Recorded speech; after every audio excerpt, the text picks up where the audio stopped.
আজ আমরা আবার একটু হাতের কাজ করতে বসেছি মানে নতুন করে রিনিউ করছি।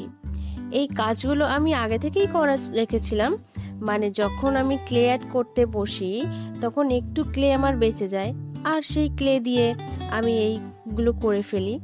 আর আজকে এইগুলো রং করে ম্যাগনেট অ্যাড করে ফ্রিজের গায়ে সেট করব বলে ঠিক করেছি। আর আমার সামনে গুড্ডু বসে বসে দই খেতে খেতে আমার দিকে নজর রাখছে যে আমি কি করছি, আর আমাকে একটু হেল্প করতে চাইছে। কতটা সিরিয়াস দেখো তো। আর তারপর এগুলো রং করে শুকিয়ে গেলে ম্যাগনেট অ্যাড করে ফ্রিজে সেট করে দিলাম। আর তারপর ফ্রিজে কেমন সাজিয়ে দিলাম দেখো, কত কিউট আর কালারফুল হয়েছে। আর এই নতুন আইডিয়াটা তোমাদের কেমন লাগলো কমেন্টে অবশ্যই জানিও কিন্তু।